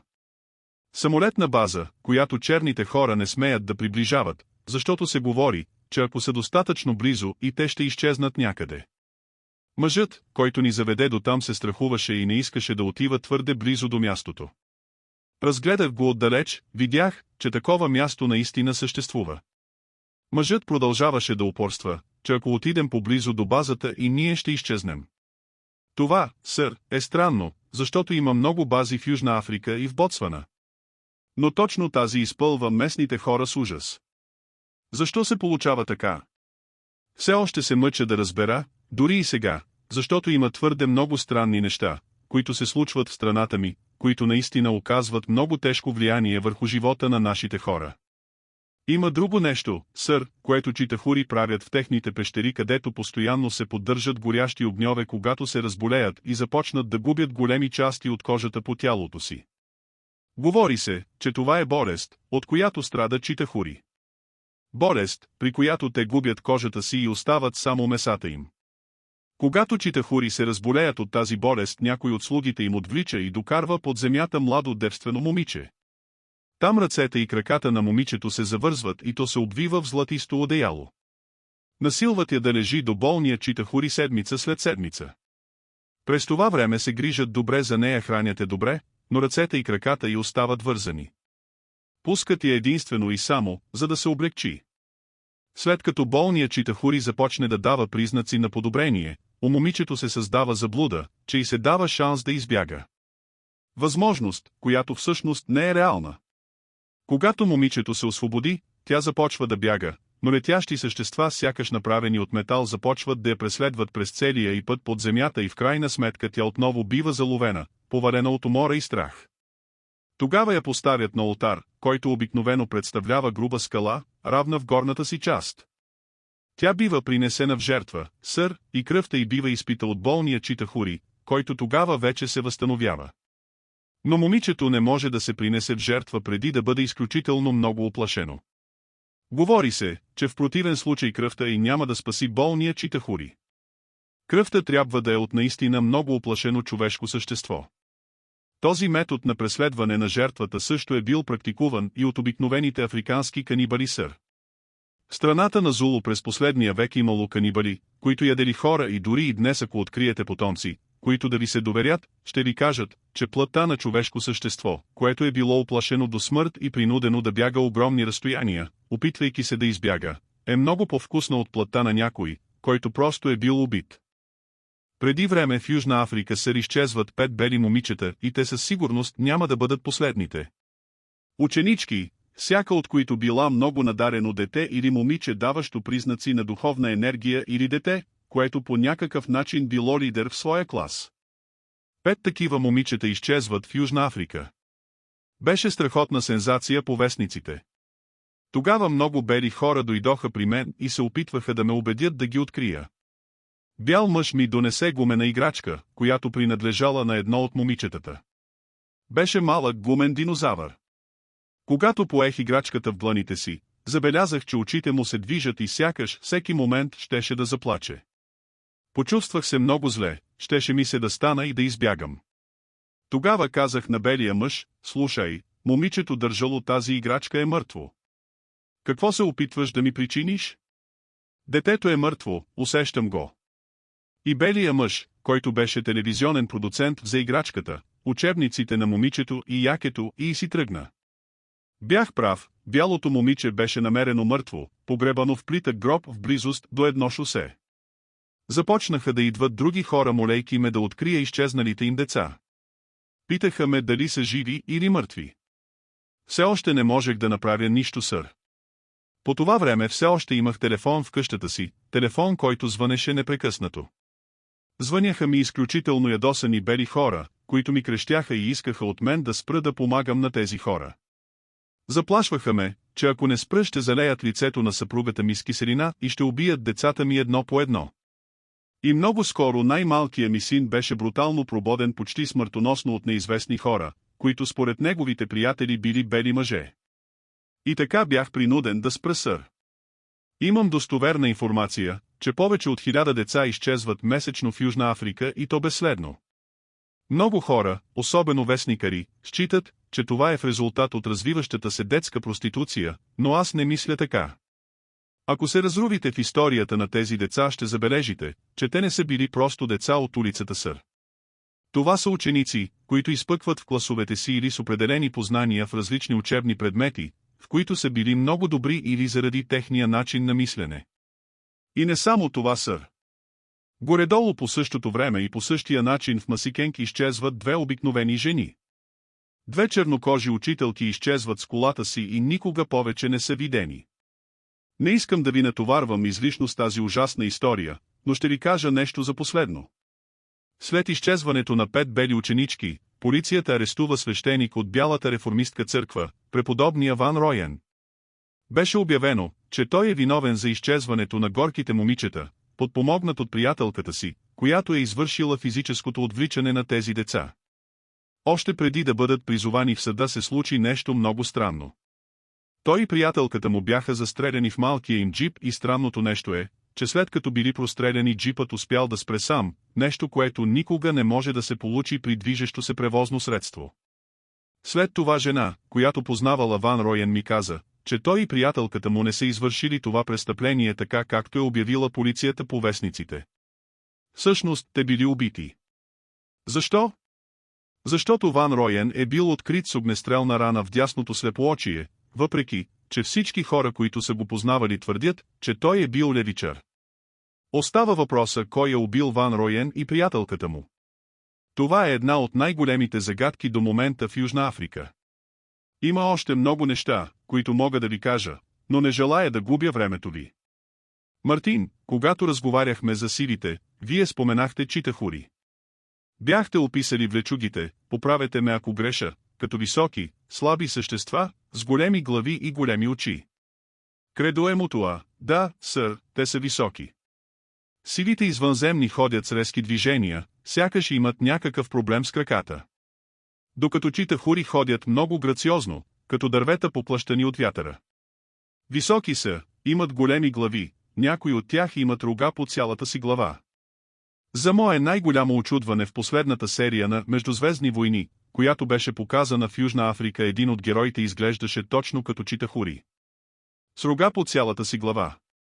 Така изглеждат войните читахури, техните крале нямат рога, а имат нещо потъмно подобно на гребен на петел, тръгващ над челата им до тила. Доколкото знаем, те са много грациозни същества, но малкият пръст на ръката им представлява прав и много остър нокът като на хищник, нокът, който те вкарват в носа на човек при един от техните ритуали, за да изсмучат мозъка. Мартин, кожата им светла ли е? Кредо е мутуа, кожата им не е светла, по-скоро бяла, като хартия. Кожата им определено е като на страховито влечуго. Челата им са огромни, изпъкнали и изглеждат много интелигентни. Мартин, говори се, че тези същества много добре владеят ситуациите, придържайки се към правилото «разделяй и владей». Кредо е мутуа, точно така, сър. Те настройват човек срещу човека. Бих могъл да ви дам много невероятни примери, използвайки африкански думи, за да ви покажа как читахури разделят човешките същества. Знаете ли какво обичат те, сър? Те обичат религиозните фанатици. Мартин, смее се. Кредо е мутуа, тези, чието съзнание е обременено твърде много от религията, са най-обичани от читахури. Мартин, споменавайки всичко това, не мога да не се замисля дали и в САЩ няма читахури, поради наличието на огромен брой подземни бази. Само в САЩ броя на изчезналите деца е толкова огромен, че не може да се обясни само с търговията на бели роби. Кредо е мутуа, да, сър, съгласен съм, но за съжаление имам усещането, че Африка е мястото, където се очаква да се случи нещо странно. Нека да ви разкажа какво ми се случи наскоро, сър. Имаме още малко време, няма да отнеме повече от минута. Мартин, продължавайте, не се притеснявайте. Кредо е мутуа, Когато започнаха разговорите ми с Дейвид Айк и той започна да говори за мен в Кейптаун, ме посетиха трима бели мъже, които ми казаха, че са от Южна Америка. Те ми казаха, че нещо ще се случи на 9 този месец, 9-9-99. Те казаха, че това ще се случи в езерото Титикака, място, което посетих преди 2 години. Мартин, много необикновено място. Кредо е му това, да сър. И тогава тези хора ми казаха, ние разговаряхме с преводач, че Африка е мястото, където скоро ще се случи нещо, което ще определи съдбата на цялото човечество. След което ние се разделихме много приятелски, но те ми бяха оставили писмо, което аз отворих няколко часа след като те си бяха тръгнали. В писмото беше написано, че аз не трябва да говоря с Дейвид Айк, и че някаква странна личност наречена Алия Цар ме наблюдава. Не знам кой е Алия Цар. Докато разговаряхме, тези хора ми казаха, че се прекланят пред Господ наречен Мелхиседек. След като прочетох това определено заплашително писмо, в което пишеше, че ако говоря с Дейвид, жена ми, която е в болница с рак, ще умре. Тогава започнах да се питам кои бяха тези хора. Ходил съм в Южна Америка и осъзнах, че хората, които ме бяха посетили, не говореха южноамериканския испански, а чистия кастилиано, който се говори в Испания. Дори и сега тази заплаха е надвиснала над главата ми и държа да отбележа, че ако желаете може да проверите, че жена ми е в болница с диагноза рак в най-голямата болница в Южна Африка. Нещо, което много озадачи докторите, е, че на една от рентгеновите снимки, направени на матката на жена ми, се вижда странно метално устройство. Говорех с жена ми и я попитах кой е поставил този предмет, който рентгена вижда в тялото й. Тя ми отговори, че никой не е докосвал и никой не е поставял нищо в тялото й. Този предмет, сър, отбелязан със стрелка, ясно се вижда на едната рентгенова снимка, изчезва на следващите 2 и се появява отново на 4-та. Много мислех над това. Без значение какво бихте си помислили, сър, но много странни неща стават на този свят и именно те изискват разследване и обяснения. Какво е странното устройство, което докторите не могат да идентифицират, и какво прави то в тялото на 65-годишна жена? Жена ми страда и аз мога да я загубя всеки момент. Дори не мога да я изведа от болницата. Кой е сложил това нещо в матката на жена ми и защо? Аз никога няма да разбера отговора на този въпрос, не и на този свят.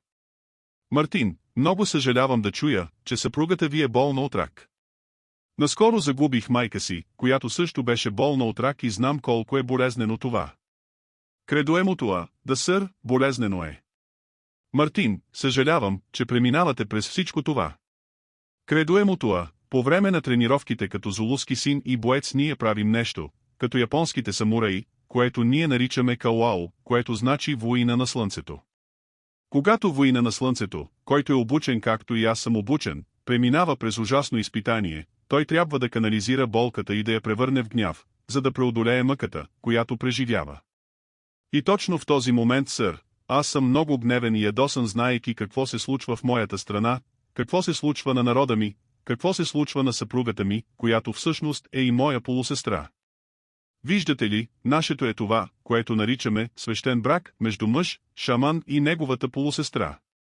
Ние имаме общ баща, но сме от различни майки. Знаете ли, сър, аз изпитвам голям гняв заради разрушаването на Африка, и то от сили, които ако изучавате повнимателно ще откриете, че са извънземни. Нека ви споделя едно последно вече нещо, което ще накара читателите ви да разберат защо се чувствам така. Както знаете, Спин минава като един тих пожар през Южна Африка. За мой голям ужас, миналата година, открих, че едно от 6 ми деца, 21-годишната ми дъщеря, е HIV позитивна. Гневен съм, защото приехме нормално едно заболяване, което всички знаем, че е изкуствено създадено да унищожи колкото може повече от човечеството. Когато погледна в очите на дъщеря си, ме побиват тръпки, сър. Имам 2 дъщери, пораснали, млади жени. Другата ми дъщеря е ниска и пълничка, типично африканско момиче, с голям бюст и големи задни части. Но тази, която в момента умира от тази болест, е елегантна, слаба с матова кожа, като майка ми, много красива жена дори и според европейските стандарти и разбирания. И аз не мога да гледам в очите детето си, защото това, което прочитам там, е примирение. Защо? Защо? Ако спин беше естествена болест, бих я приел, сър, защото хората трябва да живеят рамо до рамо и с болестите на този свят. Но дете, комуто си посветил години от живота си да отгледаш и образуваш да се разболее от нещо създадено от отвратителни, зли хора да умира пред очите ти. Бих им изтръгнал очите за това, което ми се случва. Съжалявам, сър. Мартин, разбирам ви. Кредо Емотуа, ние трябва да вникнем в това нещо. Имате ли някакъв последен въпрос, който бихте искали да ми зададете? Мартин, да. Бих искал да се върнем малко назад, към Медния град. Струва ми се, че Евбулон е еквивалент на това, което на запад се нарича Сатана. Не мислите ли? Кредо Емотуа, да, така мисля, сър. Той е господаря на Читахури. И като сатаната той живее в подземен дом, където огъня е винаги запален, за да може да го топли. Тъй като след страхотна, велика война, която те са водели с Господ, кръвта им започнала да изстива и те не могат да издържат на студ, ето защо им е необходима човешка кръв и горящи огньове на местата, където се намират.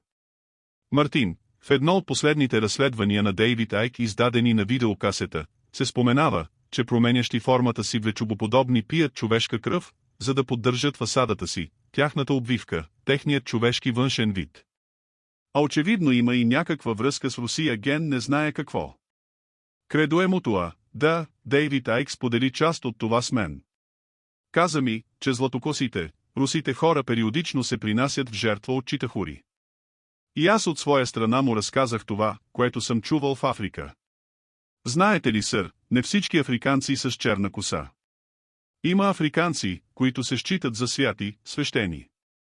Счита се, че тези африканци са много богати духовно. Тези червенокоси, рижи африканци най-често се принасят в жертва, особено във възраст, когато навлизат в своята зрелост, без значение дали са мъже или жени. Мартин, прониквайки под кожата на силите извънземни, бихте ли казали, че под тази обвивка е имало рептилии? Кредо Емотуа, да, сър, ще ви кажа точно защо. В Южна Африка има змия, която се нарича мамба. Мартин, да, много смъртоносна. Кредо Емотуа, това е една от най-смъртоносните змии, които изобщо съществуват. Очите й са точно като тези на Читахури и на Мантиндане. Такива са очите и на питона. Крокодилските очи имат много извънземен вид, но видът им не е толкова хипнотизиращ и проникващ, като този на мамбата и питона. Ако можете да си представите, сър, око на питон увеличено 10 пъти, ще получите точна представа как изглеждат очите на Читахури. Мартин, говори се и аз вярвам, че е истина, че има война между светлината и тъмнината, между доброто и злото на тази планета. Кредо Емотуа, да, да, сър. Да. Мартин, и определено има Бог на цялата Вселена, Бог на светлината и правдата. Кредо Емотуа, да, сър. Мартин, как вашата култура, как вие разглеждате Божията намеса чрез неговите домакини, представители? Във всички тези неща трябва да съществува баланс, включително и на планетата Земя, както долу, така и горе. Как виждате нещата?